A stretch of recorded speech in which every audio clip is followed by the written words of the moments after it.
because they're here all the time, much things have changed. If you go away and come back, then you see, wow, the level of entrepreneurship and the amount of innovation that's actually taking place here. For the foundation, we've been originally because a lot of the health challenges were here. Seeing the country more broadly, that's in my foundation work. So, Bihar, UP, seeing, where we could partner and help with it.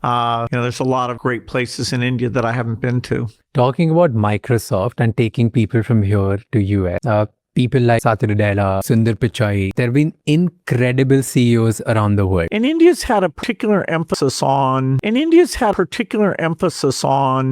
engineering, software, and turned out a lot of top people. And so when you get people like Sundar, Satya, who are both combination, and, so they, these companies, are looking anywhere in the world, find that mix. And, so India's getting about its fair share of the top leadership position. It partly comes from having great universities, not just the IITs, but starting with them, that's using the incredible talent that's here. So talking about Indian talent, everybody gets to decide on that. In my case, my kids got a great upbringing and education, but, less than 1% of the total wealth, because I decided it wouldn't be a favor to them. It's not a dynasty. I'm not asking them to run Microsoft. I want to give them a chance to have their own earnings and success, be significant and not overshadowed by the incredible luck and good fortune I had. Differently, I think they stick, and, so they'll even, take their capital and give a lot of that away. You can have a view of giving away your capital or just giving away your earnings. And, of course, I love all philanthropy, but the tech sector is probably the most aggressive about, giving most of it away. To the same degree, it tends to be, of the giving some portion of the profit as opposed to the actual base capital.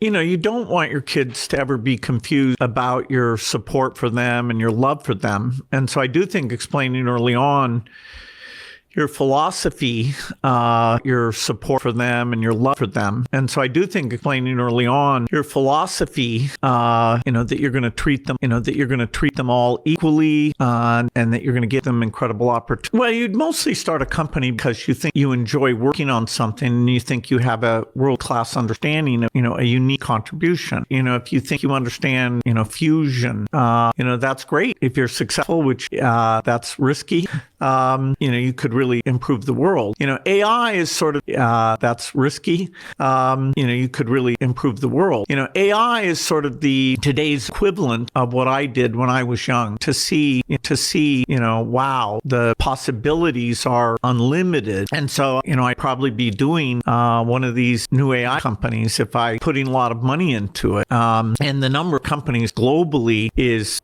huge. I mean, many people didn't even know these Chinese companies were doing all this work, and yet, some of the best results. We have multiple plans. We wanted to have an HIV vaccine.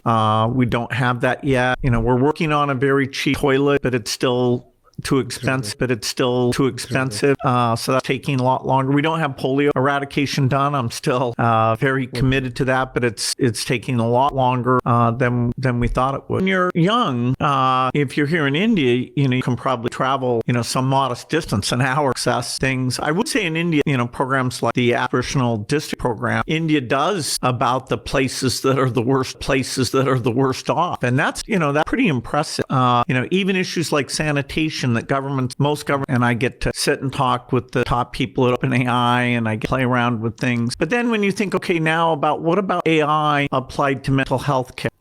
Isn't that one of the most exciting things? Yeah. Because, we can never have enough therapists programming type things. So it's as a user that, okay, if you like doing creative work, yeah, AI is going to change your world, and AI hopefully can help you do things faster and better. So my prescription would be, yes, to use it for the areas that you do things faster and better. So my prescription would be to use it for the areas that you're excited about. Right. I mean, the internet has so much educational material on it. So between all that material and then an AI that can help, take long documents, and you can have a dialogue with them. It's a great time to be a learner, right? You can do it in text, or you can, now do these generate podcasts about things. It's, when I was young, I had to go to the library and, read the encyclopedia alphabetically, no multimedia. Yeah. This is a paradigm. Oh, yeah. I definitely hope that we shape AI in a positive way. It's such a big impact on, being smarter than humans, that it will change our world a lot. And it's definitely new territory. So I have a list of about 5 things. Shaping AI properly is at the top of that list, but, avoiding the next pandemic, avoiding nuclear war, bioterrorism, climate change. It's only about 5 or 6 things that we need to minimize the chance of. And use our additional wealth and we still care a lot about that. But